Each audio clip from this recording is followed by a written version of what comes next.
was diagnosed with ADHD last year.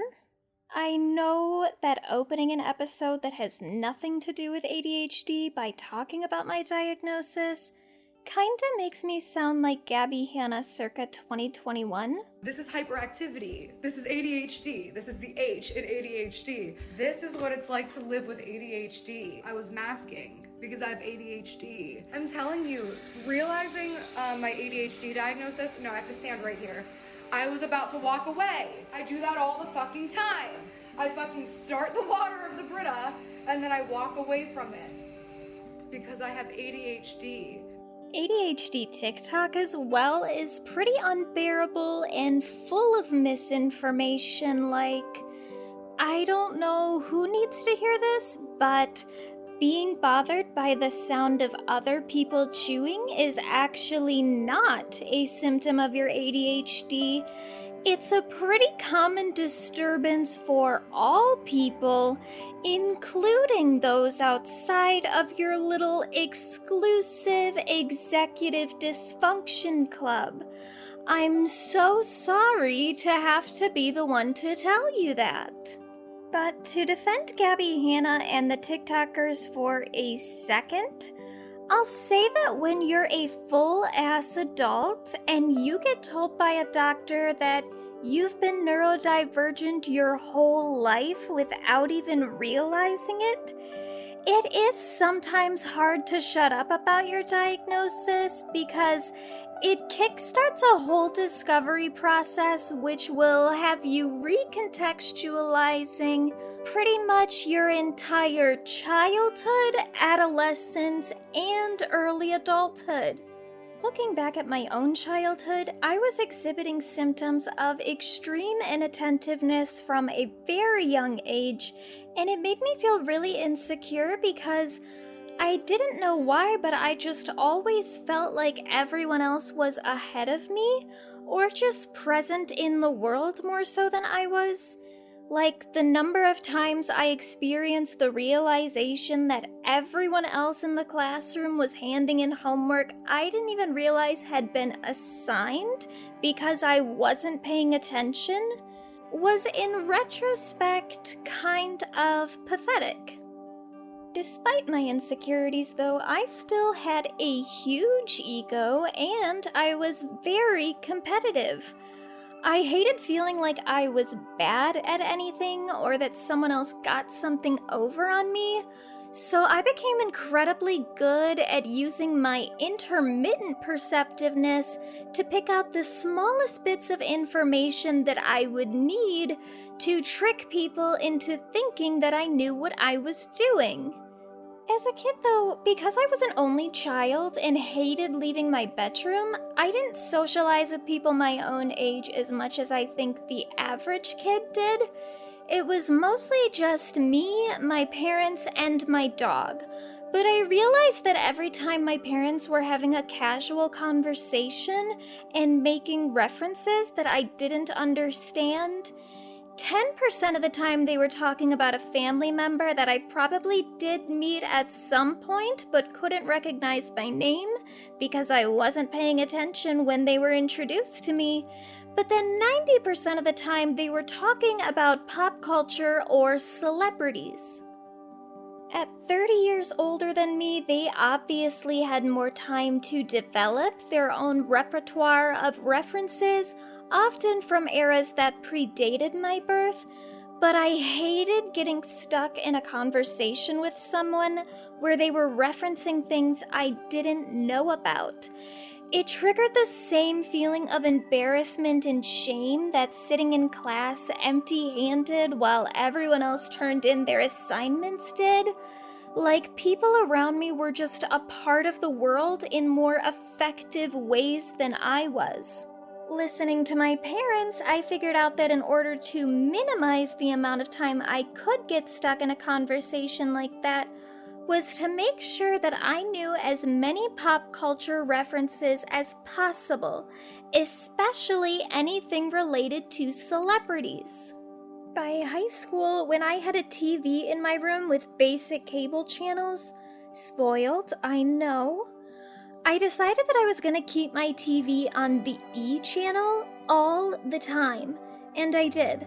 I watched all of their programming, every trashy reality show, every true Hollywood story, every mediocre romantic comedy, and of course, just regular old E-News every night.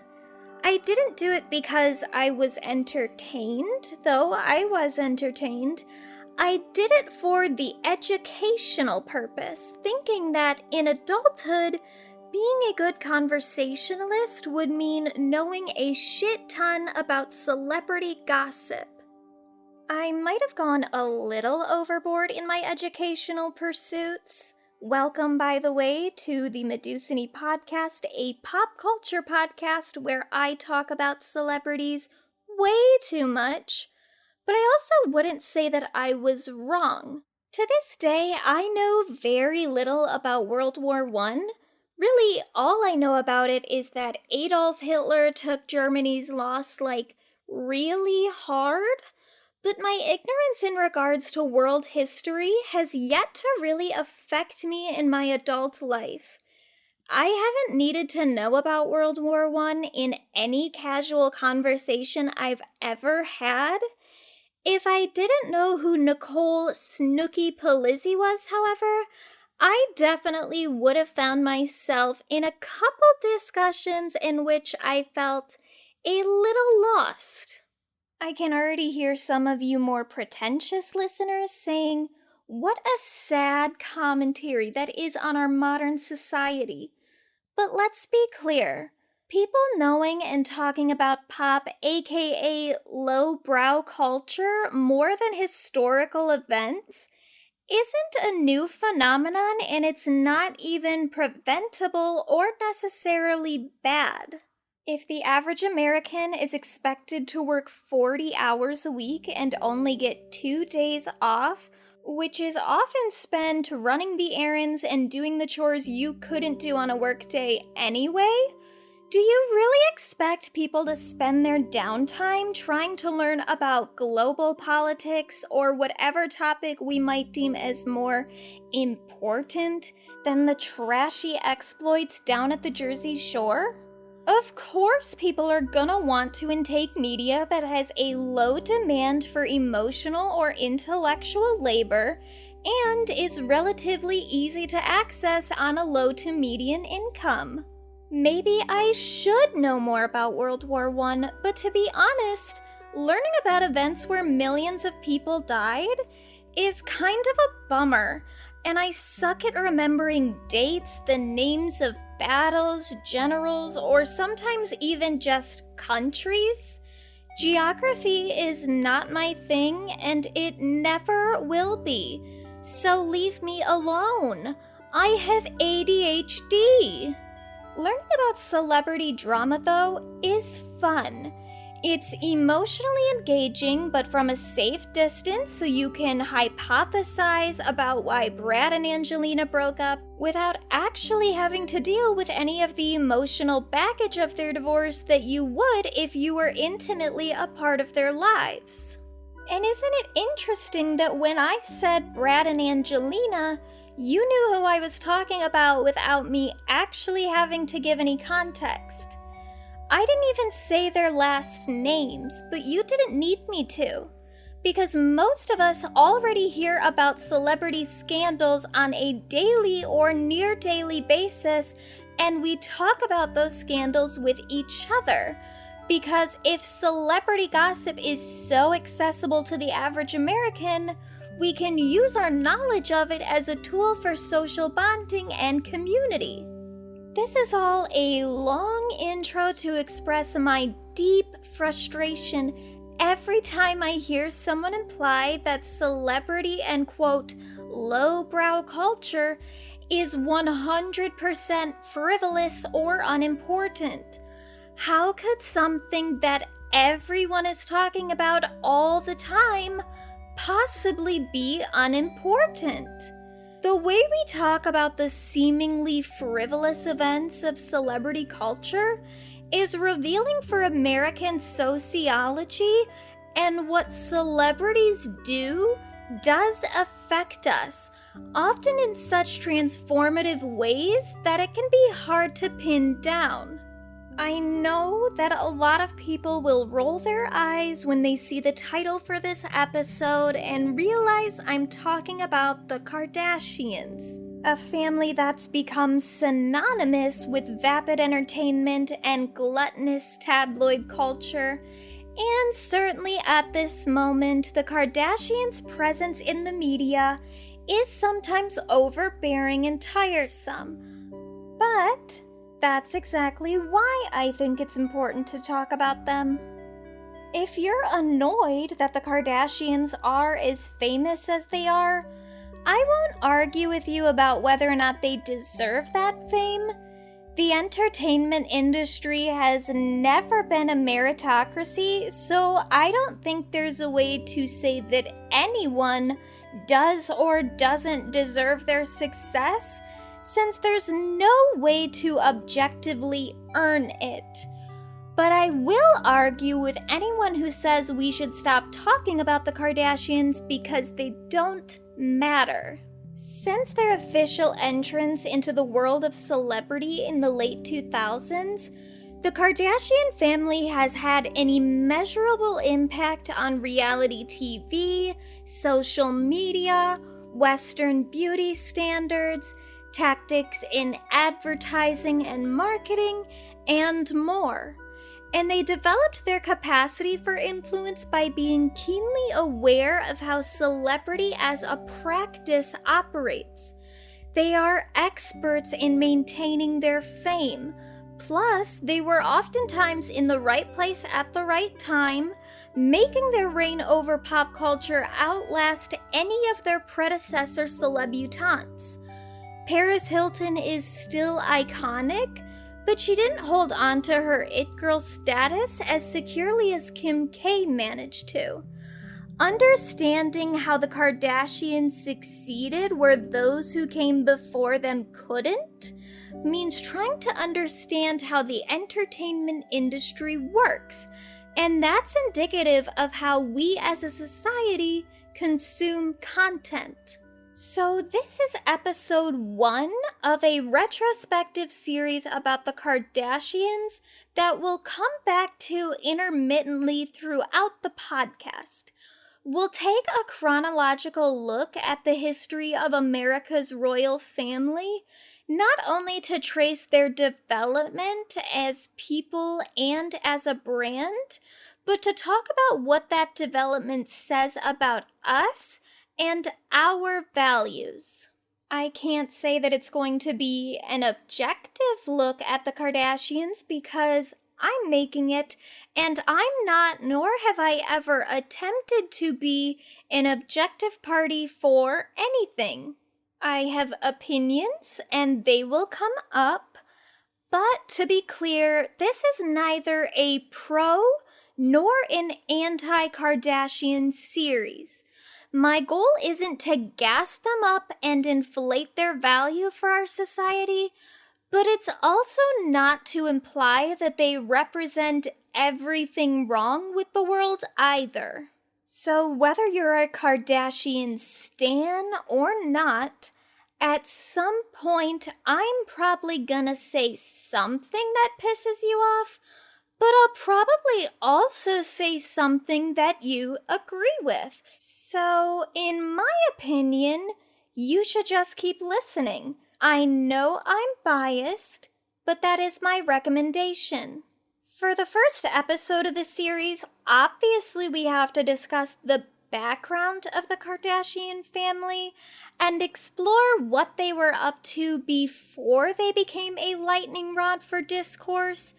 Though, as we'll discuss, they existed on the perimeters of cultural discourse long before the leak of Kim's sex tape.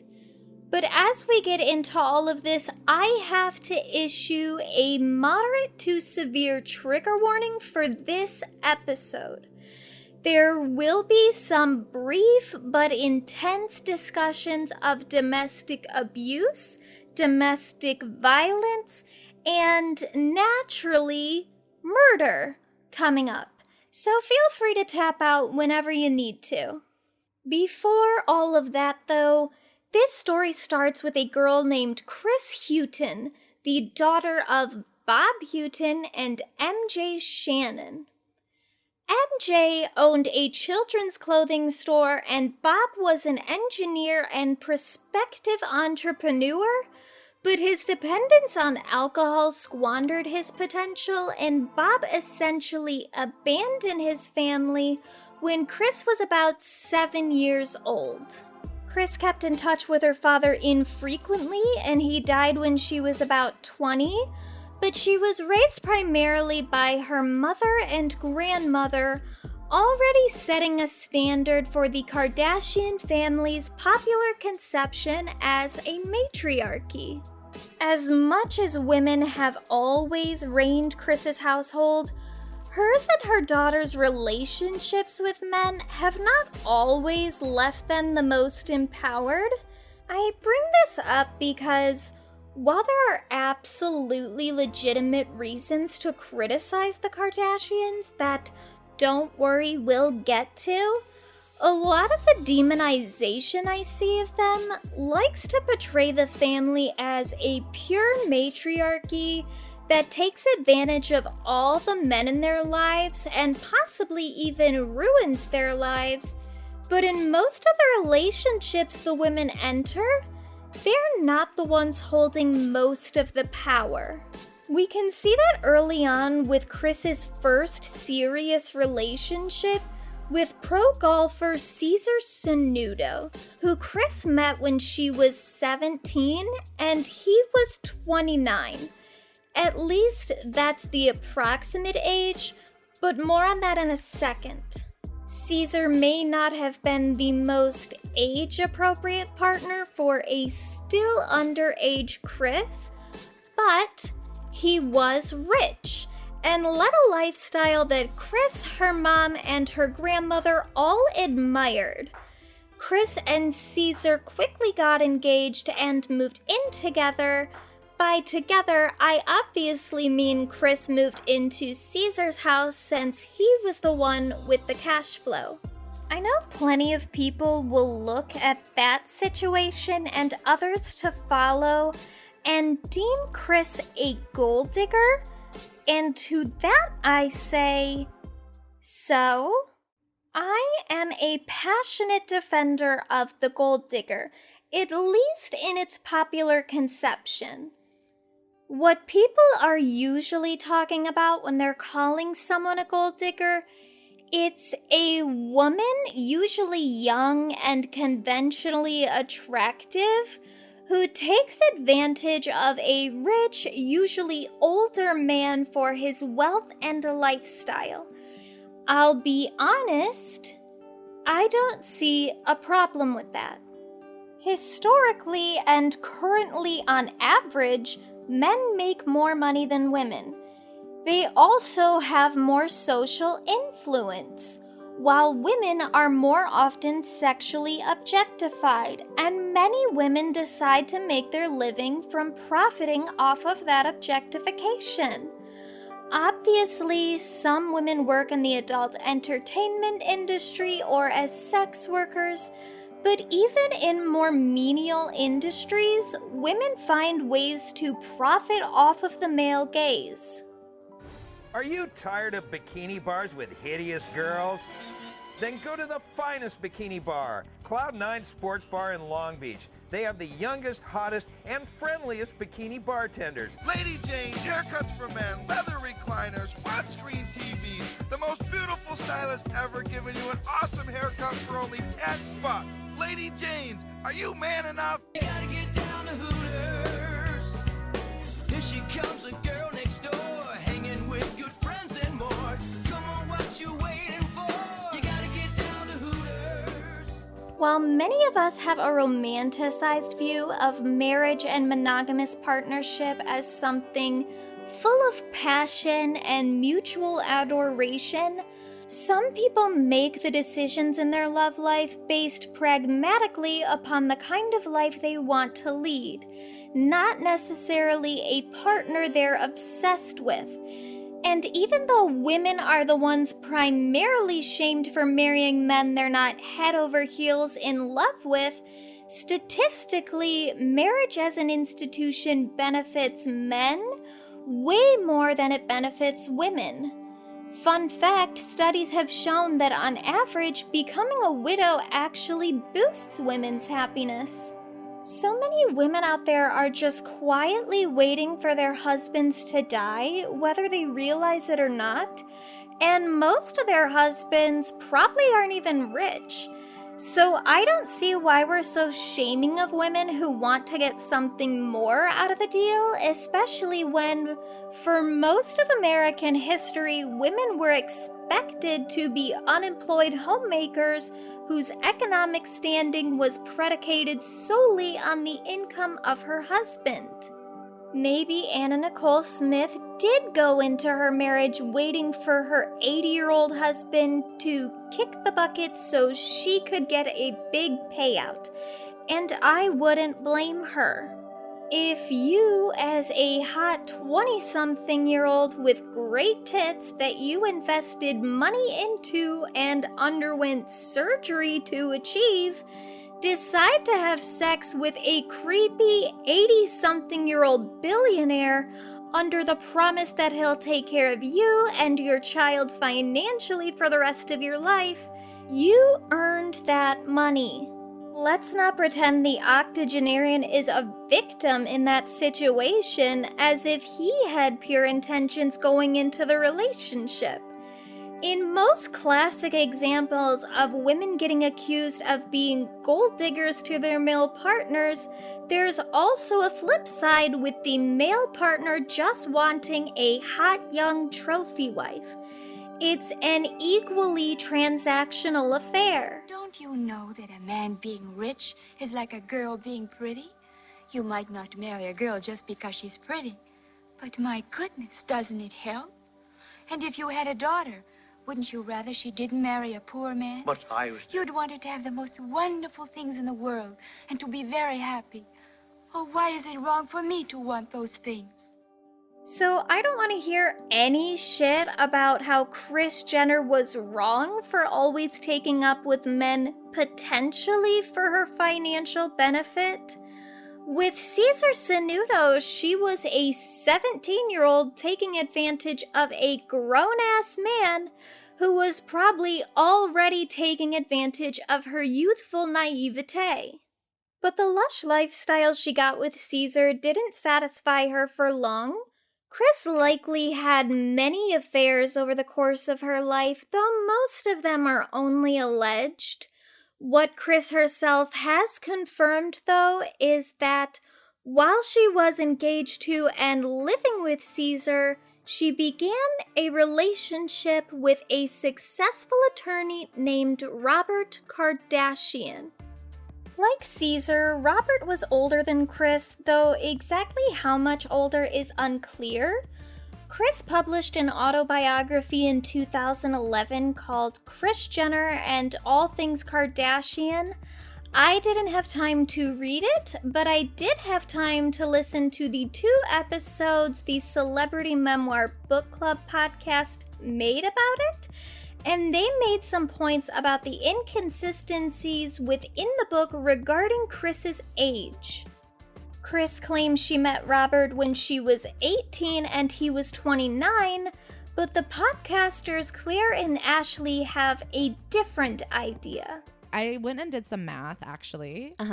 I, unlike Kris, who can't figure out if Bruce and OJ were at the same charity golf tournament, was able to use Google and very easily Google and find out when Cesar Sanudo, her golf boyfriend, played Arnold Palmer. And it seems like he played her the year that Kris would have been 16, which makes sense to me because she never says, after I graduated high school, I moved in with this guy. She just says, I can't believe I was in high school and my parents were letting me do this. Wow, 16 is fucking murky. Because also, listen to In addition to being older and richer than Kris, Robert was also extremely well connected to people in the entertainment industry. When he wasn't with Kris, for example, Robert spent some time dating Priscilla Presley, the ex-wife of Elvis Presley and aesthetic influence for Lana Del Rey's early career. Robert's best friend was also a man named O.J. Simpson, but we'll come back to him later. So Robert proposed to Kris when she was 19 years old. She declined, which then made him angry, and the two broke up. Afterward, Kris became a flight attendant and got her own place, but soon her and Robert got back together. About 6 months later, she moved in with Robert, but he made her move out shortly after, claiming his religious beliefs made their arrangement sinful since they weren't married. Kris moved into her own apartment again, but obviously couldn't afford the type of lifestyle she'd been accustomed to with Robert with a flight attendant's salary. So when a little while later Robert proposed marriage to Kris again, she obviously accepted and they quickly got married. I can't speak to Robert's intentions, but teasing and then withholding your lifestyle from your exceptionally young and not professionally established girlfriend seems a little sus. Like his wealth and connections were a reward that Kris could only earn through her commitment to him, making her accept his proposal a few years after she initially declined. Since I didn't read the book, I'm gonna play another clip from Celebrity Memoir Book Club and let their commentary speak for us all. On their honeymoon, he says to her, I can give you a lot of material things, but I'm not going to give them to you all at once because too much too soon is not a good thing either. That's very weird. Yeah, very much was this relationship of, I don't think she knows it, but she clearly had father issues from being abandoned by her father. Now she was dating this man, or married to this man, who was 12 years older than her and acting like her father. That is a very bizarre thing to be worried about spoiling your wife. Robert also encouraged Kris to quit her job as a flight attendant, leaving her with no income outside of their marriage. This is what I'm talking about when I say that gold diggers often don't really hold the power in their relationships and therefore shouldn't be shamed as if they're villains. Being the housewife to a rich man sounds super cool and fun until you realize you're not actually happy in your relationship and can't move on because you're not an economically established adult independent of your marriage. And that's kind of what happened to Kris Jenner. After 13 years of marriage and the birth of 4 children, those would be in order from oldest to youngest, Kourtney, Kim, Khloe, and Rob Jr., Kris and Rob Sr. got divorced when Kris's affair with her tennis instructor Todd was discovered. Can I just say, an affair with your tennis instructor is like the most rich person thing ever?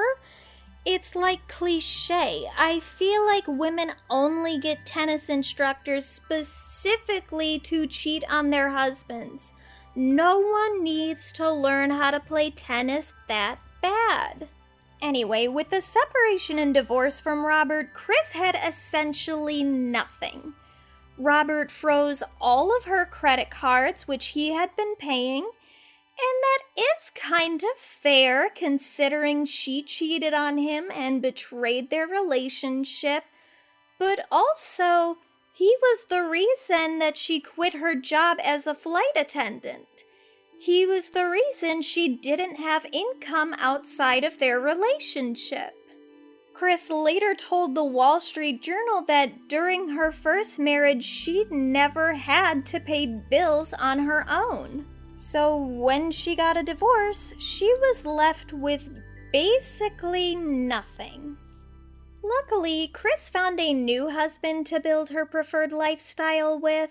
Now, throughout this podcast, when I talk about Kris's second husband, I'm not going to dead name her since I'm making this in the time after Caitlyn's coming out as a trans woman. But since Caitlyn was a public figure before her transition, a lot of the audio clips I'm going to use will be referring to Kate with the name she was going by at the time. And any future quotes I'll read that use her dead name will be read as they were written to keep consistent with the public narrative at the time. I know that Caitlyn has said in the past that she doesn't really mind people using her dead name or using different pronouns when talking about her public image prior to her transition, so I don't really feel bad about that, but I just want to acknowledge that to not make it seem like I'm ignoring the issue. When Kris met her, though, Caitlyn was well known as the winner of the men's decathlon event at the 1976 Summer Olympics. Jenner begins to chase after the lead. Though Litvinenko is out of the running for a medal, he picks up his pace as Jenner closes, and the final few yards become an exhibition of pride and pure competitive spirit.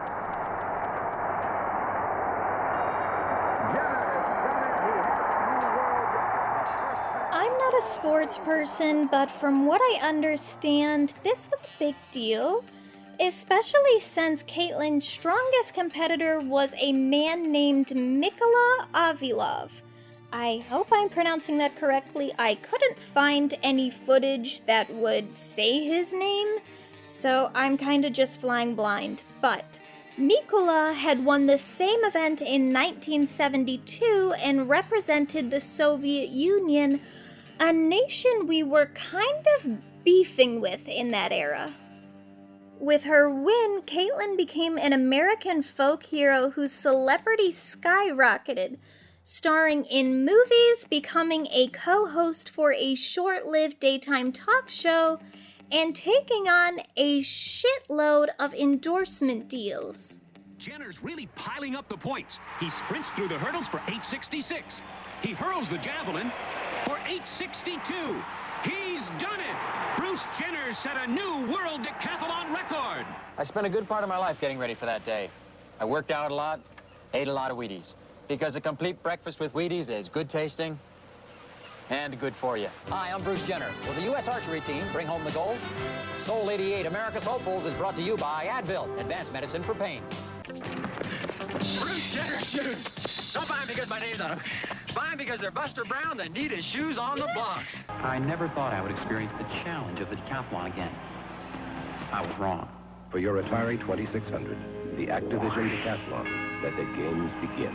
By the time Kris met her, Kate's fame was dwindling. She hadn't quite levied her star power far past her Olympic win, but Kris saw her potential as a media figure and public speaker. This is where Kris began her career as a manager, telling the Never Before podcast that Caitlyn had only $200 in her bank account when they met. I've always looked at things like, we're just going to figure this out. Like, I don't stop and think about, what's the plan here? You know, I just went for it. And I realized after we got married and I had a limited amount of money, and I said, okay, we're going to move into this house and we're going to, work hard. So my assistant and I literally decided he didn't have a business card. He didn't have a bio. He didn't have a press, nothing. And I remember thinking, okay, Lisa, this is what we're going to do. We're going to get every fabulous picture of Bruce Jenner. We're going to do a photo shoot. And I had a friend take photos. Wow. And I had another woman I know make a sizzle reel that we could use as a intro to his speech. I sort of produced. You were producing this, already. Yes. So I think I spent my last dime, I'm not even kidding, making these beautiful glossy press kit folders and took every great article that had ever been in Sports Illustrated and, any, really beautiful magazine. And I started making copies. So I bought I convinced somebody to give me this big, huge Xerox, office printer, that copy machine. And I think I asked Xerox to do it for me. And I said, when the Olympics roll around, I won't forget you. Night after night until, 1 or 2 o'clock in the morning, we made copies. We put together 7,000 press kits, and we mailed them to every speakers bureau in the United States. Kris wasn't always just behind the scenes, though. Once she started helping Caitlyn expand her public image, the two became like a C-list power couple. Okay, kids. See, I'm interrupting the Jenners. This is Bruce Jenner and, well, his lovely wife, Kris. And you do look gorgeous. Now, first of all, Kris was featured in multiple workout videos and infomercials with her then husband, helping to get her name into the public alongside her partner. Back in Barcelona, we have our own stair climber plus success story to tell you about. My wife, Kris, was a new stair climber at the time of our last program. And this is Kris today. Lighter, trimmer, and might add, very toned. Honey, tell the folks how you did it. Well, I knew we were coming to Barcelona, and I wanted to look my best. So I ate a sensible diet and worked out on the stepper at home or in the office for about 15 minutes a day. Now, there are a lot of unauthorized biographies written about the Kardashians, and not all of them, or maybe even most of them, are super reliable. But every once in a while throughout this series, I might mention the claims in one, which I'm mostly doing because this podcast isn't really an investigative, journalistic endeavor.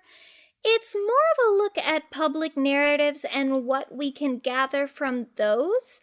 So occasionally, unfounded information is going to be significant for exploring the public narrative.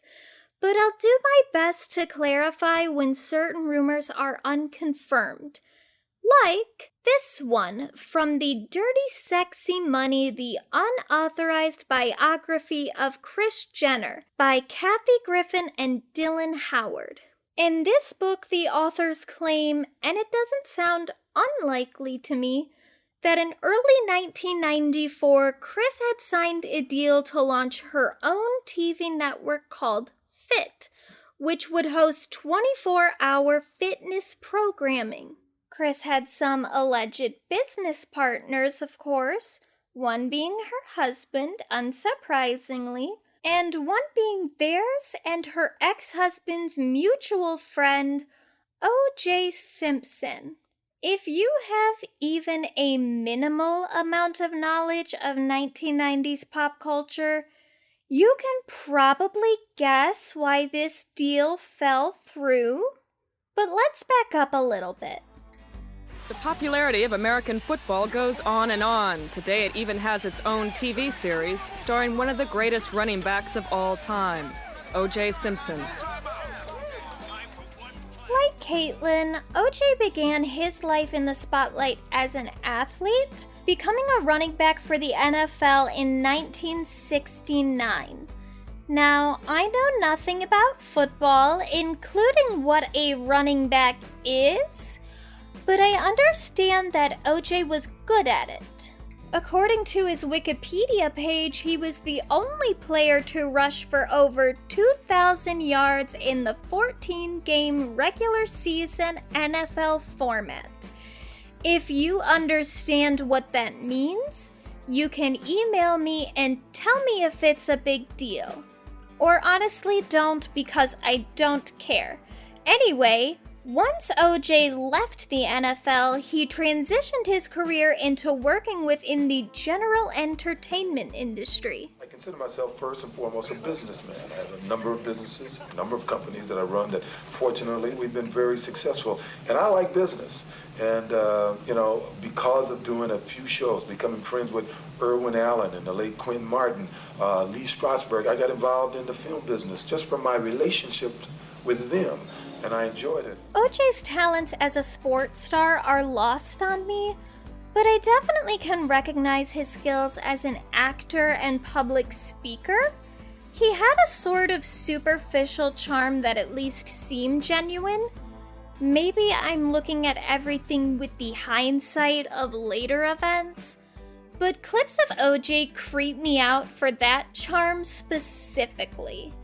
There's something unnerving about someone, especially a rich someone, with an unwavering ability to make every interaction they enter into feel engaging and warm.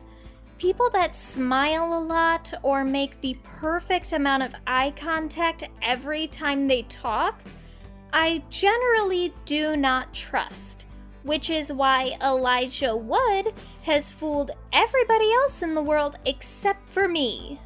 But throughout his career, acting took on an increasing importance for O.J. professionally.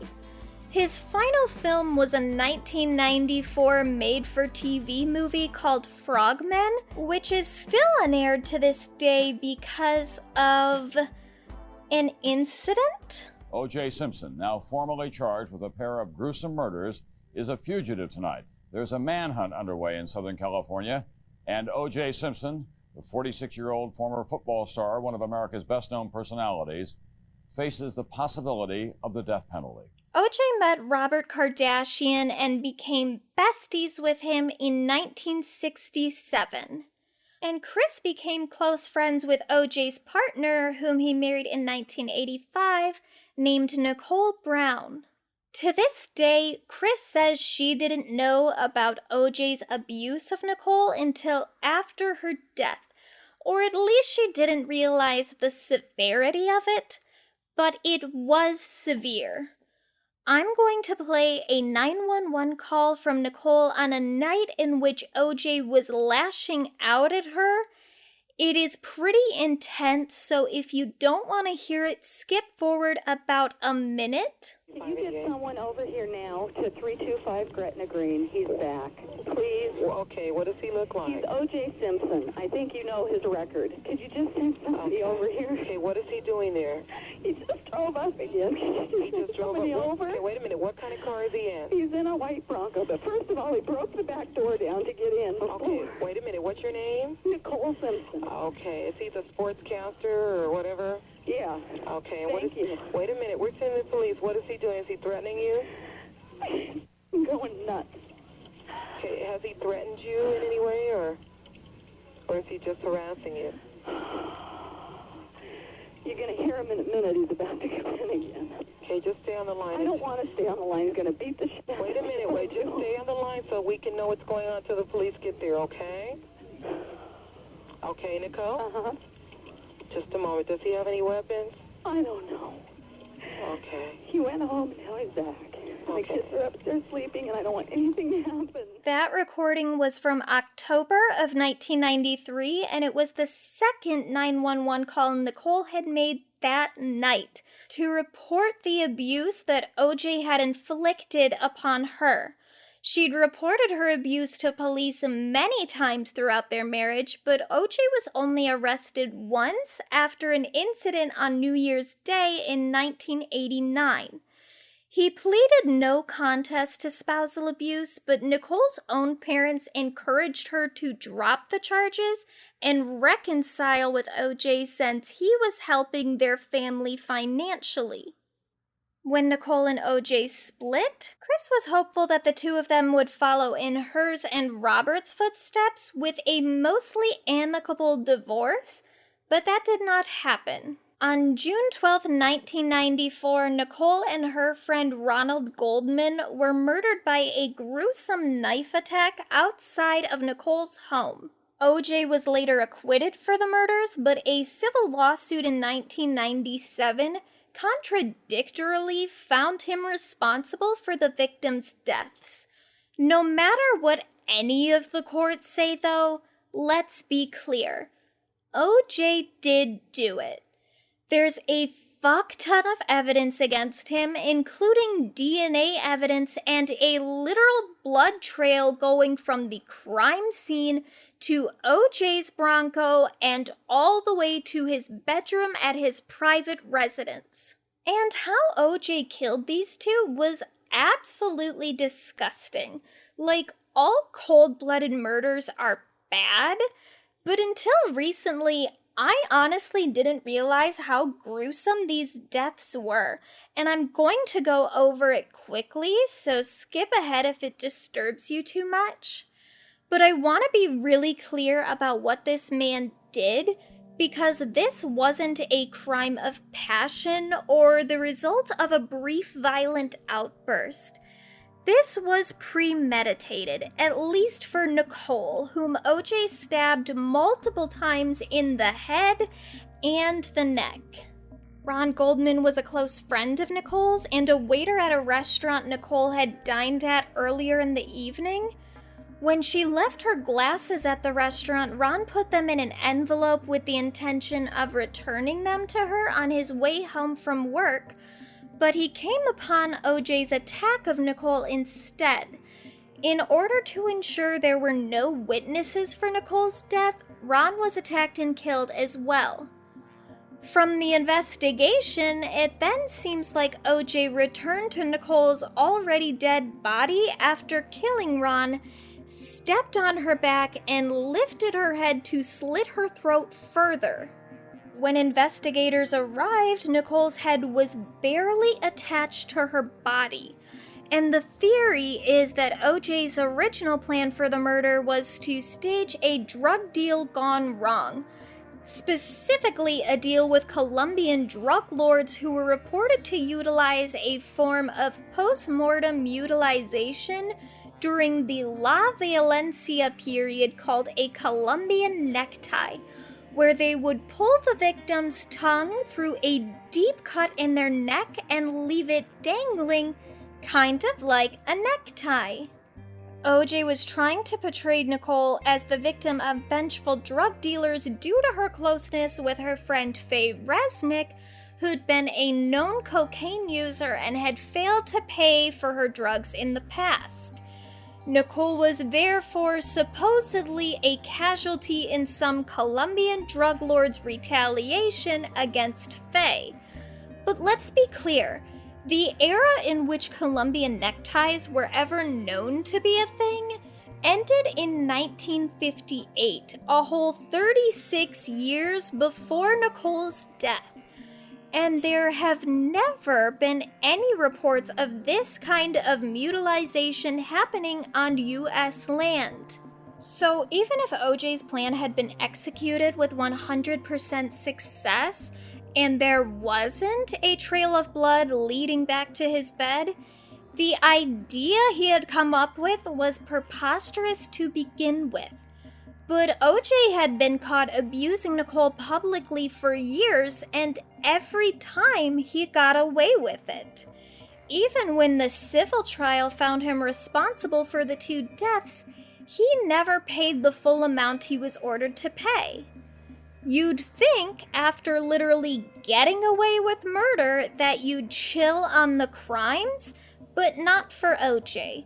In 2007, he was arrested again and charged with armed robbery and kidnapping, this time being sentenced to 33 years in prison with a 9-year minimum without parole. 9 years later, he got parole and was released from prison in October of 2017. Just last December, he was granted early release from his parole, meaning that after all that, plus a bunch of unpaid taxes, other allegations of battery, pirating DirecTV's satellite signal, and being arrested in Florida for failing to abide with proper boating regulations, OJ walks around completely free to this day, despite constantly behaving with an absurd amount of recklessness, to put it lightly.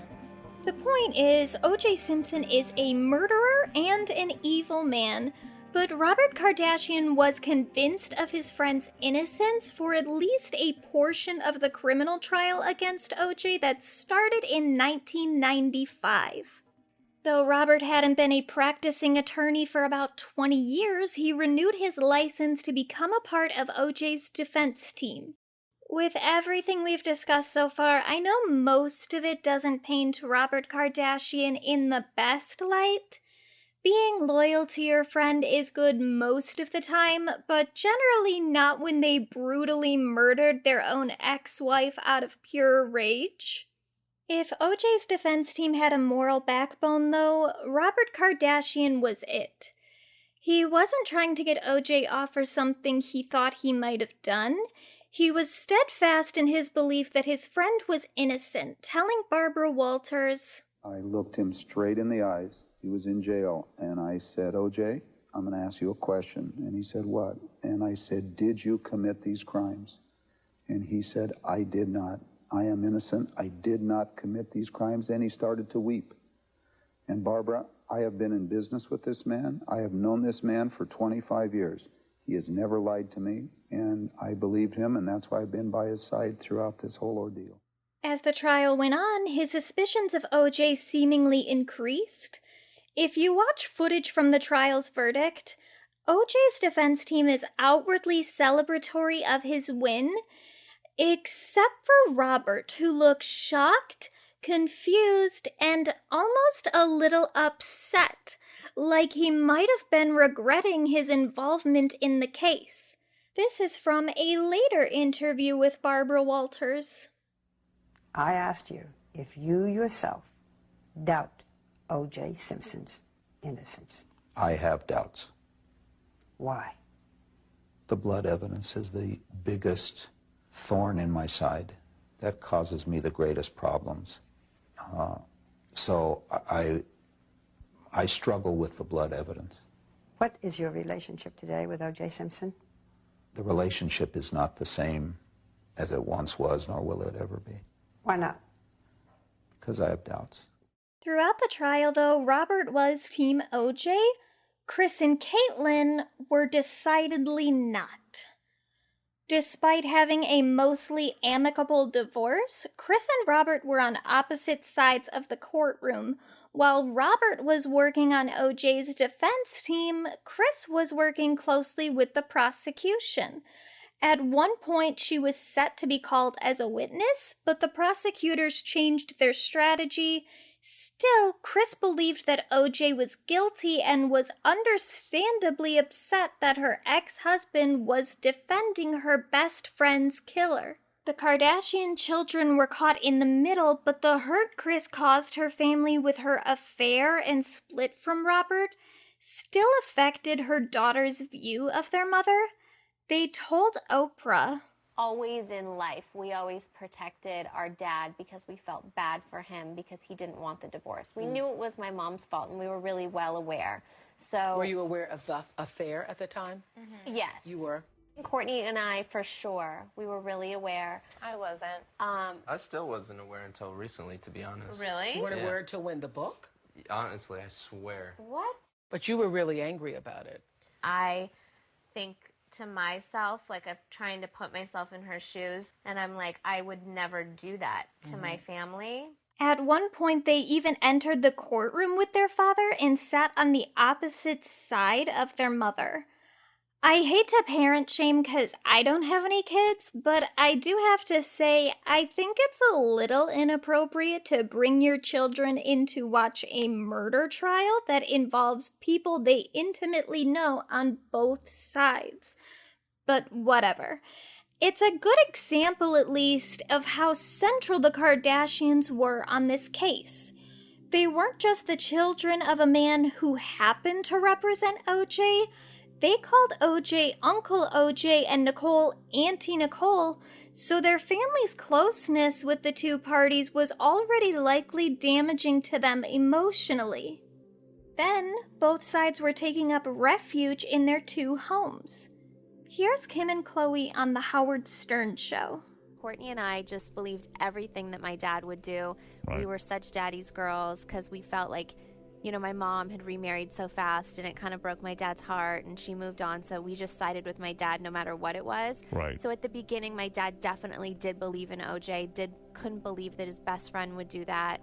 So we always were at my dad's house, and there was, you know, Bob Shapiro and Johnny Cochran, and they're having all these meetings, and we'd go there. You would go to the meetings and OJ would be there? Well, it and was at stuff? my dad's house, so Okay. everyone was Like just the there Bronco trying to chase figure it out. happened from my dad's house, like all that stuff. Like we were very much in the heart of it all. Was OJ at your house a lot, even like planning his defense, or was he in jail?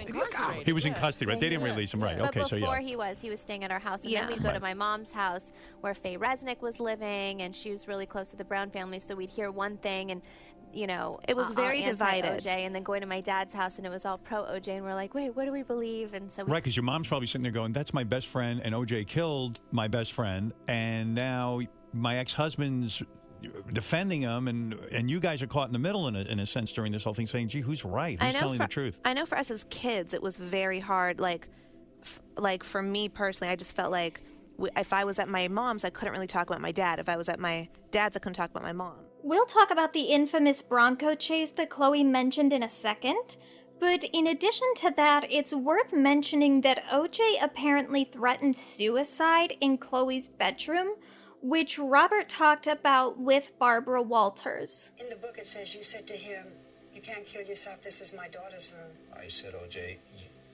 I could never walk in this room. My daughter couldn't sleep in this bed. She'd know what happened here. Robert also read OJ's suicide note outside of his home. I think of my life and feel I've done most of the right things. So why do I end up like this? I can't go on. No matter what the outcome, people will look and point. And all the kids were there for the media coverage in public backlash, as Chloe spoke about on the Late Late Show with James Corden. The other guest you'll hear, by the way, is Josh Duhamel. I was a junior in college, and I literally skipped class to watch that. I mean, it was that. To watch the trial? Yeah. Yeah, it was. Yeah, it was.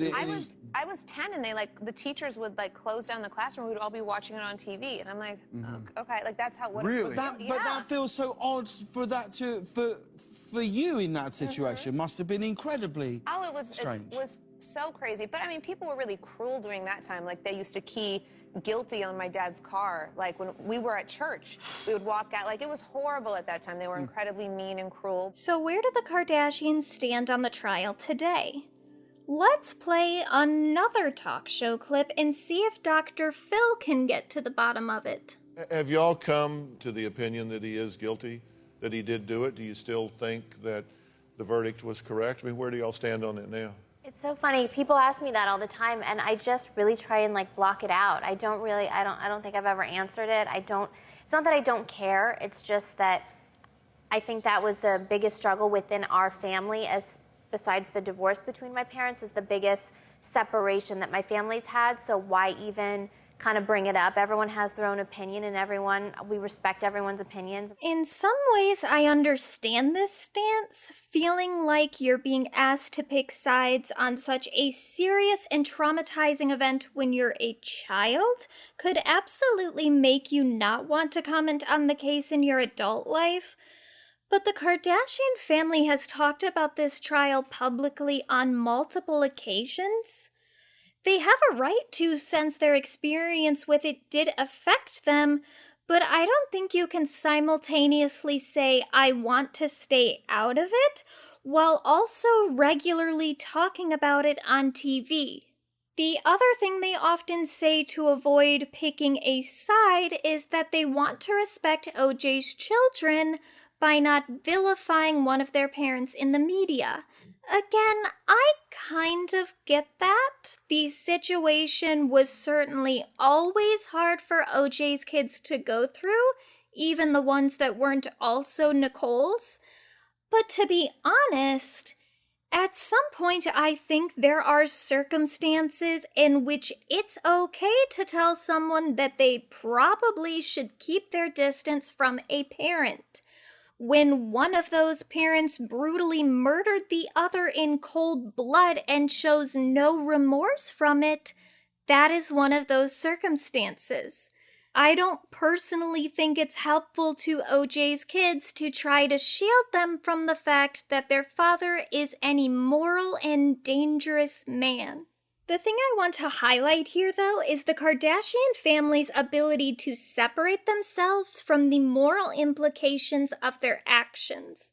As reality stars, they make a living out of being themselves, but refrain from ever expressing beliefs that could be controversial. None of them are particularly political, for one thing.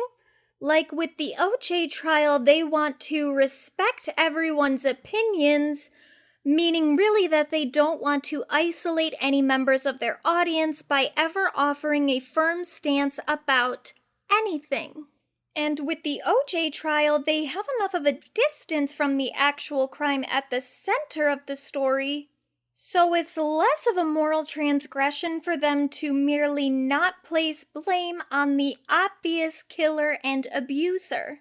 Most of the Kardashians' moral failings work with this kind of indirectness. We'll discuss them as they come up, but every time there's a substantial controversy with the family, it's something vague like accusations of cultural appropriation, where even people within the appropriated culture don't necessarily all agree on what acts constitute as harmful. So it's harder to specifically demonize the Kardashians for that, even when they are in the wrong. But in situations where the victims of a scandal are extremely clear, like times when Kardashian brands have ripped off the work of smaller businesses, or when their companies have outsourced jobs to places with poor working conditions and extremely low pay, the family has a degree of separation from the injury they've indirectly caused. It probably wasn't the Kardashians themselves hand-selecting the designs they were gonna steal for their brands, and they definitely weren't the ones deciding the specific wages or working conditions inside the sweatshops their brands hired. Sure, they have the responsibility of making sure that everything with their name attached to it is run ethically and overseen properly, but they as individuals are not directly causing people harm. They're just letting other people get away with harming people on their company's behalf. The effect is pretty much the same, but I'm sure to the Kardashians it doesn't feel quite as dirty because there's an element of depersonalization, which they practice with their public discussions about the O.J. Simpson trial.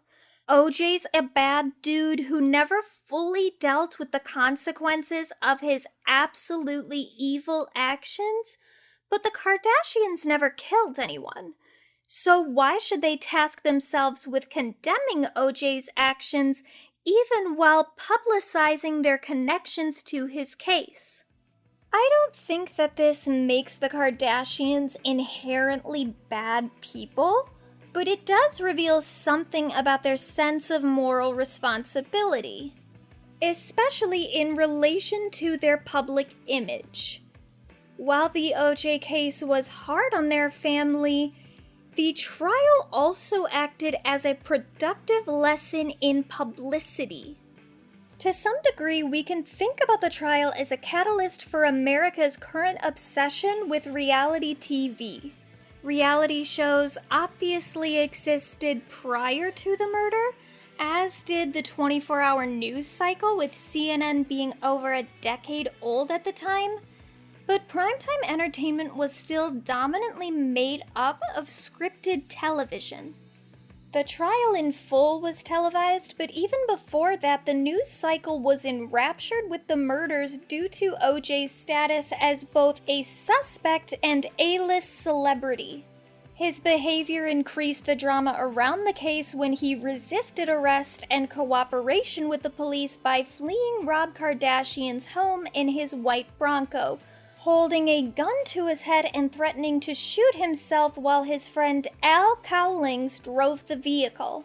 The entire chase was captured on live TV in real time with helicopter footage. We are looking at live pictures of Interstate 5 in Los Angeles. We believe that that white vehicle, which is being trailed by a phalanx of California Highway Patrol cars and helicopters, belongs to Al Cowlings, who disappeared with O.J. Simpson earlier today, shortly after Mr. Simpson was informed that he was going to be formally charged with the murder of his wife and the young man who was with her at the time. It is the latest bizarre development in a string of bizarre and shocking developments that have been going on all day long. The chase has been frequently referenced in pop culture ever since, like in an episode of Seinfeld. Hey, listen to this. They issued a warrant for Gendison's arrest. He escaped, and the police have just spotted him on the New Jersey Turnpike. As you can see, in a white Ford Bronco, the police have cleared the highway traffic in front of them, but they are keeping their distance. They don't want this situation to escalate. Or the animated classic Shrek 2. We got a white Bronco heading east into the forest, requesting backup. It's time for the men in steel to teach these man-cat mammals their devil-may-bear attitudes just won't fly. 95 million people watched some part of the white Bronco chase on live TV, which was about 1/3 of the country, and 5 million more people than watched that year's Super Bowl. Especially for an event that wasn't planned in advance, that's an absurd amount of people. For the trial itself, 150 million people, which was 57% of the country, watched the verdict on October 3rd, 1995. During the trial, the defense team had a keen awareness of the presence of cameras in the courtroom and played to the audience to get popular support.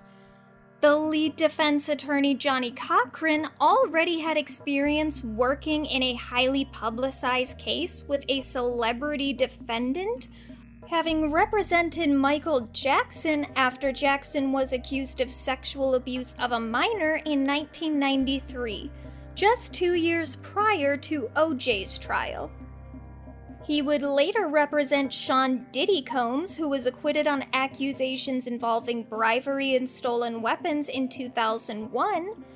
R. Kelly reportedly also wanted Cochran to represent him in one of his cases, I'm not sure exactly which one, but Cochran declined as he had retired by that time. Johnny Cochran was incredibly animated and charismatic in his performance as O.J.'s attorney. His infamous line from the trial revolved around a glove found at the crime scene, saying, "It doesn't fit. If it doesn't fit, you must acquit." To give you an idea of how far this piece of history has infested pop culture, guess where I heard this line for the first time? The Disney Channel children's show, That's So Raven. This is the only way to prove that you are not, in fact, the Pink Bandit. Because if the dress does not fit, you must acquit. Let me reiterate that for you one more time. Whoop, whoop, whoop. If the dress ain't the right size, you must, what, must apologize. What? The logic behind this argument as a piece of evidence was absurd, but it didn't matter. It played well on TV with its memorable and catchy line from Cochran performed like a true entertainer, and though the prosecutors successfully disproved Cochran's theory, they couldn't destroy the memory of his infamous monologue in the public consciousness, as prosecutor Marcia Clark discussed on The Late Show with Seth Meyers. It really was a television moment. It seemed very scripted, like it shouldn't have happened in real life. Yeah. And he's pulling on the gloves, and he knows how to, because that's the first thing they teach you in acting class, how to not make gloves fit. Have you ever tried to put gloves on somebody who doesn't want to put them on? Yeah. It's so easy. It's so do this, Right. a million. And then he was wearing latex underneath. Yeah. And the gloves had been frozen and unfrozen, not good for leather. So, I mean, it was all very predictable. At the same time, I thought, well, we can handle this. We have experts to talk about all these things. Not only that, but I'll get a pair of the right gloves that haven't been frozen and unfrozen, and have him put them on without latex. And we did. Yeah. And we had the expert testify. We had him put on a pair of identical gloves, and they fit. But nobody cared. Johnny Cochran was one of the major characters that arose as a public figure during the trial, but he wasn't the only one. Kato Kaelin, an aspiring actor who'd been staying in O.J.'s guest home at the time of the murder, was called to testify as a witness, and his time on the witness stand gained attention due to his, at times, amusing testimony and almost casual demeanor. Did you drive forward and get the food at the second window? Yes, we did. Did he take that food? Yes. What did he do with it? He took the food. Yes. Where did he put it? The bag was in his lap. Then he gave me my stuff, my food. And what did he do with his food? He ate it. Did you eat your food as well? No, I had a few French fries, but that was it. I didn't eat the main course. So, you can call it that. Yeah. Larry King would later call Kato Kaelin one of the first reality stars. Here's a clip of an interview the two of them did together. Why do you think this case remains so indelible? I think it's because it was televised. It was celebrity. And you had a black man and a white woman, and it was sort of first of its kind. And being televised, people, a lot of the lawyers worked the camera. They knew the audience wasn't just the jury. They knew they had to work America. And then the birth of tabloid TV with the current affairs, hard copies. And it was almost impossible to stay away from not hearing something about the case. And as I said, you were his first, I think you were the first reality star of television. Yeah, you actually coined that term for me, and that was before any other reality shows, because people saw it. I think people saw the trial a lot as a soap opera, and I was just Cato the character. I wasn't the real Brian Cato Kalin. People saw me as, oh, it's that guy. A survey reported that 74% of Americans could identify Cato Kalin during the trial, compared to only 25% who could identify then Vice President Al Gore. Cato would go on to do traditional reality TV later on shows like Celebrity Boot Camp, Celebrity Big Brother, and Gimme My Reality Show, a Fox reality competition series where contestants competed to get another reality show. Due to his introduction to the world as someone living on OJ's property, though, after he had already rented a guest house for a time on Nicole Brown's property, Cato was cast in the media as a sort of freeloader bonehead, like in this depiction of Cato on SNL. Cato spent 4 days on the witness stand this week, making it the longest job he has ever held. And now let's take a look at some of his testimony from earlier this week. Mr. Kalin, are you nervous? A little, yes. Please tell the court, Mr. Kalin, what it is you do for a living. I'm an actor. Oh, really? An actor. It also says here you can do a dog barking. Do you think this is something the court needs to hear? Yes, I do.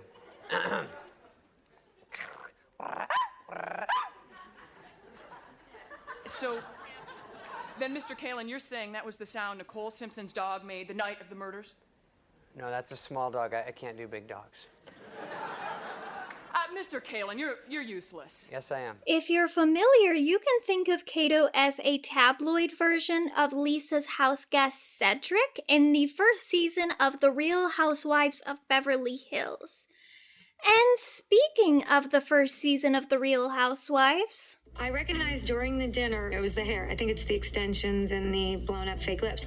But and then I realized, oh my God, that's who it is. It's Faye Resnick, the morally corrupt Faye Resnick. first off, I am a ride or die Faye Resnick stan. That clip you heard from The Real Housewives of Beverly Hills came from a particularly tense dinner scene involving Faye, who was an occasional guest star on the show, where housewife Camille took some cheap shots at her, slut-shaming her for appearing in Playboy after her friend Nicole's death. To be clear, the photo shoot happened like 2 or 3 years after the murder. I don't know how long is customarily appropriate to pose nude after your friend was killed, but I think 2 years will suffice.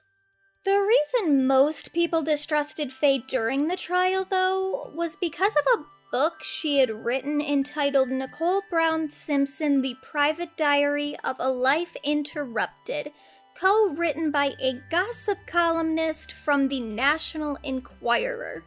The book was published only 4 months after the murder, before the trial had even started, and was widely criticized for its contents. Now, I had heard before that the book was filled with extremely salacious stories of Nicole's sex life prior to her death. Many people claimed that much of the book's content was made up, but after reading the book myself, or actually listening to it, it's only like 2 hours on Audible, I get why some people were put off by it. But I can't say I found anything in it all that scandalous, nor do I personally believe any of it was untrue. It's honestly too tame for me to think that it's fiction. The book goes into discussions of Nicole's sex life, and there are things that I think could have been handled with more tact and respect to the fact that Nicole couldn't consent to many of those things being made public. But when Faye writes about Nicole's relationships with men, it's always followed up by stories of OJ's wild jealousy and rage. Nothing she says is irrelevant to depicting OJ's abuse, except for maybe the story of Faye and Nicole's brief romantic encounter with one another. But I think that had more to do with Faye expressing her closeness to Nicole, which is still relevant to her own personal grief. Faye has admitted that she would write the book differently and be more careful with the details if she were to do it again, but she explained in an interview with Larry King that she felt pressured to release the book as soon as possible in hopes that shedding light on OJ's abuse of Nicole before the trial would help the public understand the context of the murders, proving that OJ had motive to kill his wife. Faye was relentlessly slut-shamed and vilified in the media. As you might remember, OJ was trying to frame her drug problem as the indirect cause for Nicole's death, but Faye was one of the few and first people to emphasize the domestic abuse and domestic violence aspects of this case. I wrote it for a very specific reason. If I wrote a book that would just memorialize Nicole, nobody would believe me. If I wrote a book that memorialized or just showed her the good side of Nicole, once again, they wouldn't believe me. Nor would it make a difference in as far as domestic violence. Most of the women who get beaten up feel that it's their fault because they have done certain, they've done things that they're embarrassed of, and the man makes them feel that it's their fault. So I had to show that it's not a woman's fault for being beaten up. No matter what they've done, they do not deserve to be beaten up or killed. Despite her vilification in the media, to me, Faye Resnick came out of the trial acting more like a hero than many of the other characters in this story. But decades later, she's still referred to as morally corrupt just for having a messy reaction to a very messy situation. Faye is still friends with Kris Jenner and made occasional appearances on Keeping Up with the Kardashians, which I'll be sure to point out as we discuss the show, and their continued camaraderie makes sense, not only because they dealt with the traumatic loss of their friend together, but because they both survived the media firestorm that accompanied it. Kris, of course, has learned to profit from that firestorm, and there are a few lessons we can see the Kardashians learning from the experience of this trial. The first one I'm going to offer is debatable, but I want to put it out there anyway. One of the major reasons OJ was found not guilty in his criminal trial is that his defense team decided to weaponize contentious race relations in the country, especially the distrust many in the Black community had for the LAPD, who charged OJ, a Black man, with the crime. I don't think I'll likely recommend much content from ESPN on this podcast in the future, but their docuseries OJ Made in America really effectively highlights the socio-political climate at the time of the trial, with the murders happening roughly around the time of the Rodney King beatings and subsequent protests against police brutality and racial discrimination within the justice system. Okay, I'm here outside Parker Center where protesters have descended on the place. It was during Chief Gates' news conference. They got here. It's been growing steadily. With me is one of the protesters. He cannot give his name, but tell me, how do you feel about all of this? I feel that it's a great travesty of justice. I feel that the jury in Simi Valley gave the okay to continue to abuse and oppress and suppress Black people in this country. I feel that there is an undercurrent of racism and that the system is rotten to the core. And I couldn't sit in my home and just watch it on television. I had to come here and let my voice be heard.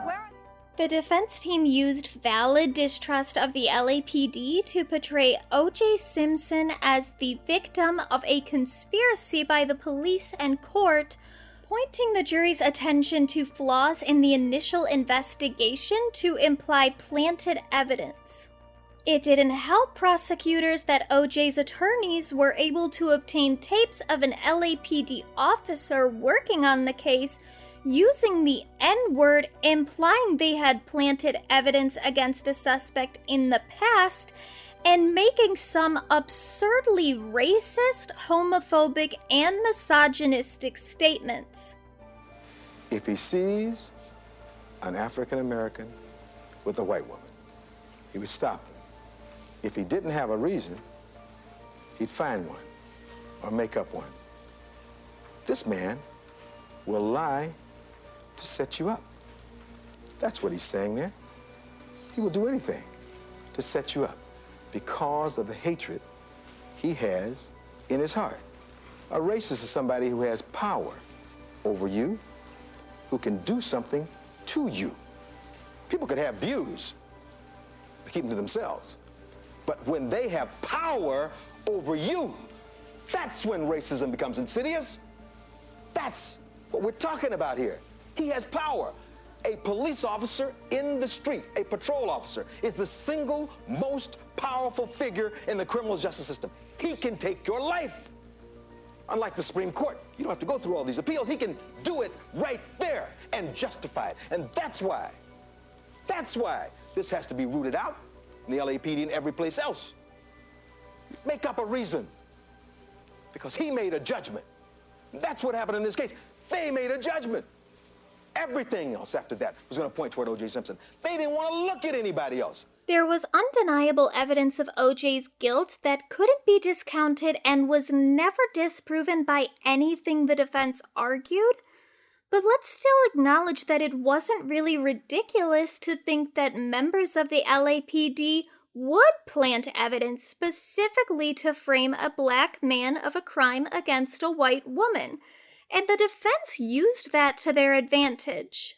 At the beginning of the trial, 2/3 of white Americans thought OJ was guilty, while 2/3 of black Americans thought he was innocent.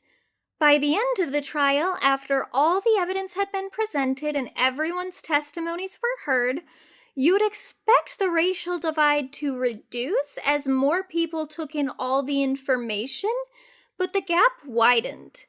Around the verdict, 75% of white Americans thought OJ was guilty, compared to 75% of black Americans thinking he was innocent.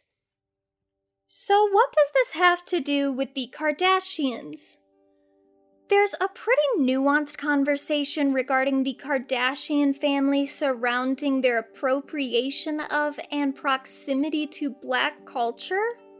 As a white girl, I am not really in a position to lead that conversation, but we can acknowledge some mirrored elements here of the O.J. Simpson trial and the Kardashians' public image.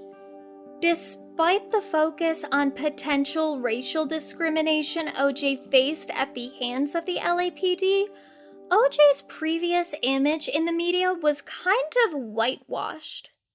OJ like, I'm not black, I'm OJ.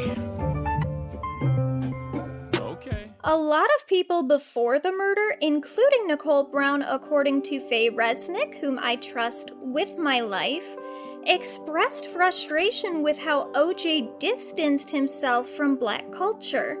He didn't seem to concern himself too much with issues of racial justice and anti-blackness prior to his trial, and a lot of OJ's celebrity image was based around his willingness to conform to white people's idealized image of a successful black man, divorcing himself from the elements of black culture that made white America uncomfortable. Contrast that to the Kardashians.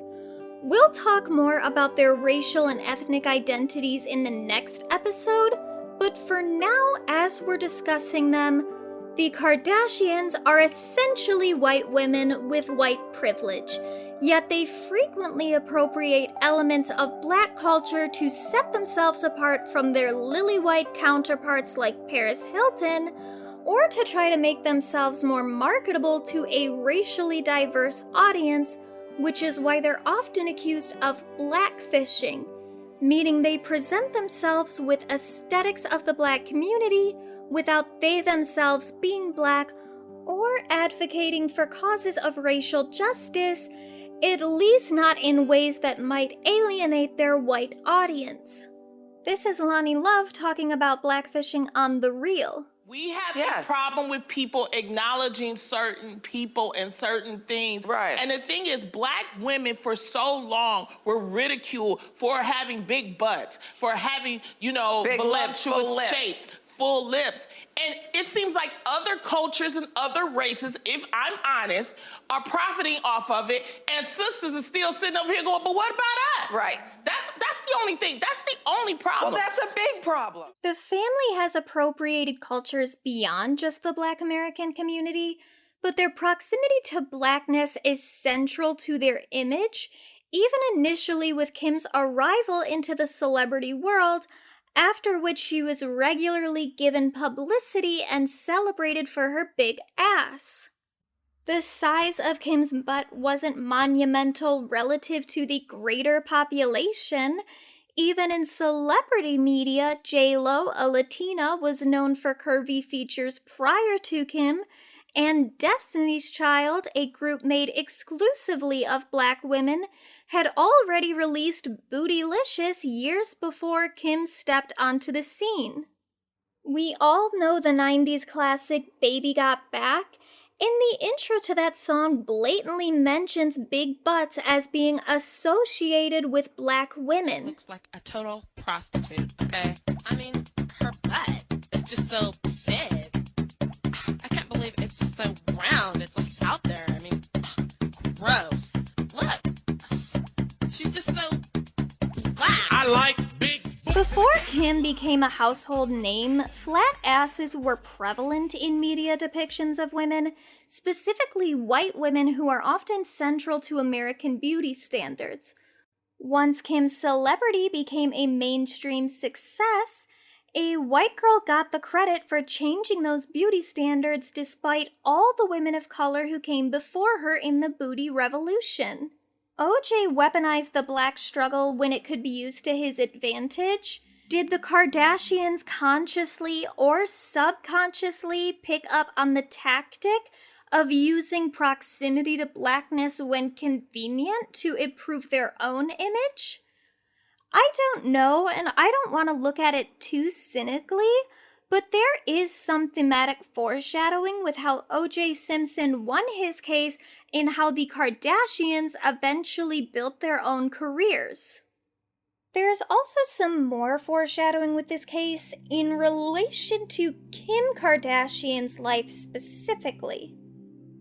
This one I think is more coincidental, but I like to think of celebrity narratives in terms of what the stories would look like if they were fully scripted portrayals rather than randomly unfolding events. And if the Kardashians' lives were a movie, I would absolutely infer some writer intent between what happened with O.J. Simpson and Nicole Brown and what's currently happening with Kanye West and Kim Kardashian. I'm not saying that to imply Kanye West is capable of murder or any kind of violence, especially against a loved one. Based on what I know of him and O.J. Simpson, Kanye does not have these psychopathic tendencies I think we can see in O.J., but he did exhibit behavior toward Kim in the past that was at the very least toxic, bordering on emotionally abusive or manipulative. With their separation, Kanye's public behavior has become increasingly erratic. He clearly doesn't want Kim to move on and acted in ways that were extremely controlling of her and inappropriate for an ex-partner, like sending Kim exorbitant gifts to coerce her into taking him back, moving into the house directly across the street from her, impeding on private events Kim threw without him, encouraging fans to harass her new boyfriend, and publicly chastising Kim for her parental decisions. Similarly, OJ retaliated against Nicole Brown when she left or just attempted to leave him. He stalked her, He watched her having sex with her new boyfriend without their knowledge or consent, and he allegedly chastised her for having sex with her boyfriend while her children were asleep in the same house. Despite the fact, by the way, that he murdered Nicole outside of her house where her children were sleeping. And Kanye kind of did the same to Kim, not the murder part, obviously. But after getting a text from Pete Davidson saying that he was in bed with Kim, which was inappropriate of Pete, but that's not Kim's fault, Kanye went onto Instagram and openly questioned why Kim wasn't busy with their children, as if you can't have a sex life and be a good mom at the same time. The fact that Kim was maybe in bed with Pete has nothing to do with how attentive she is to her children. I'm sure that Kim and Kanye occasionally had sex after their first child was born. Why would it not be okay for Kim to have sex with someone else while her and Kanye are separated, unless the issue is really just that Kanye wants to control who Kim is intimate with, which is abusive. While the public wasn't aware of all the allegations revolving OJ and Nicole, there wasn't a huge public outcry even when some of the abuse allegations were circulated. It's not comparable in terms of severity for their actions, but people's valid criticism of the Kardashians is being weaponized to defend Kanye's abuse of Kim in vaguely similar ways to how valid distrust for the LAPD was weaponized to defend OJ's plea of innocence despite ample evidence of his abuse of Nicole. I highly doubt Kim and Kanye's saga will end the same way that Nicole and OJ's did, but we need to take signs of domestic abuse seriously once they arise. Distrust of the Kardashians acknowledged, we have to emphasize that what's happening to Kim Kardashian in public view is absolutely not okay. To a degree, though, this kind of attention is exactly what the Kardashians signed up for, and perhaps their quest for fame started with an early traumatic exposure to it as children. As criticized as the Kardashians often are for exploiting their private lives and putting the children in their family in the spotlight when they're too young to consent to it, the O.J. Simpson trial is where they were first thrust into the spotlight without their consent. It's kind of ironic because the Kardashians are literally famous for their humanity, not like they're the most raw people in the world, but they have a reality show and they make money off of selling their personal lives. They're famous for being personalities. And yet, we neglect to think of the Kardashians as human a lot of the time. But I implore you to try to think of them as human beings as much as you can right now. Imagine that you're a kid and there's a ginormous rift in your family due to split alliances following the murder of a woman you considered your aunt. I know that's a very weird headspace to get into, but if you're a child of divorce, you can maybe at least relate to the divided household aspect of this event. At the time of the divorce, Kourtney was about 12, Kim was about 11, and Khloe was about 7 years old.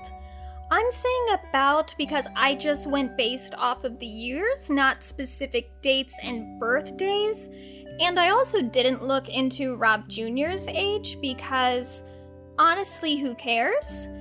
But around the time of the trial, Kourtney was about 15, Kim was about 14, and Khloe was about 10.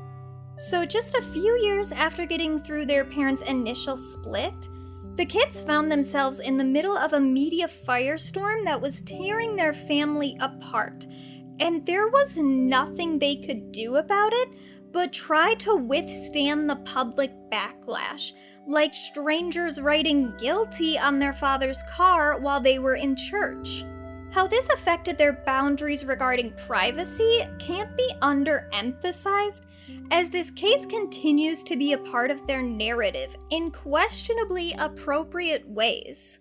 I'm gonna play a clip of Kris in an interview talking about discovering OJ's abuse of Nicole after Nicole's death. Me and some of her other close friends all were really surprised and shocked by that, because we felt like we really failed her as a friend. You know, you go through this and you discover things about somebody, and it was horrible. Although, you know, she and I were supposed to have lunch the next day, the day after she was murdered, and she said she wanted to show me some things and talk about what was in her safe. And so now, unfortunately, it all makes sense that that's probably what she wanted to reveal to me that next day, which broke my heart, because I always feel horrible that I didn't pay enough attention. That's a very sad and vulnerable moment for Kris, discussing her own shame and her last days with one of her best friends. If you didn't know, though, what that interview was filmed for, would you guess that those things were said in front of a live studio audience on the set of the Ellen DeGeneres show? You know, the daytime talk show where guests are expected to dance on their way to their seat? It's not really the platform where I would discuss my best friend's murder. But let's be honest, all throughout this episode, we've heard different discussions about this case taking place on late night shows, Dr. Phil, and the Howard Stern show. It's not normal to talk about traumatic events of your life in those settings, but the Kardashians have been doing that for the O.J. Simpson trial and most other horrible things that have happened to them for their entire lives. Kim especially became obsessed with the idea of becoming famous in her adulthood, and there's an argument to be made that this was possibly a complex trauma response to being within a media firestorm at an age in which she couldn't control her circumstances. At least now, when Kim is in the middle of a scandal, she has some sort of influence over it, and she chose to be in that limelight, compared to the one she was thrust into as a child while her two authority figures were at war with one another. No matter what you think of them, the Kardashians have suffered abuse at the hands of the media and public, but they've also never really known anything else. Personally, I don't think they're capable of understanding how unusual those circumstances really are relative to the average person's life. These are the building blocks for the Kardashian empire. Kris Jenner attached herself to a man with a lifestyle most people covet, surrounded by fame, fortune, and most importantly, opportunity. If anyone knows how to capitalize on an opportunity, it's Kris Jenner. In her book, Kris talked about her specific goal to have 6 children, and between her 2 marriages, she accomplished exactly that, having her first 4 with Robert and then 2 more, Kendall and Kylie, with Caitlyn. Did you know, by the way, that Kathy Lee Gifford is Kendall and Kylie's godmother? Her and Kris have been friends since the 70s, when she and Robert were still together. In this narrative, Kris's early integration into the world of celebrity will be her biggest asset going forward as she creates the Kardashian empire we now know. You can say whatever you want about Kris's strategic relationships with the rich and famous, including her very lucrative romances, but as much as the Kardashians are mocked for being talentless or famous for being famous, at least you can't say their success was an accident. And on that note, I'll see you next week.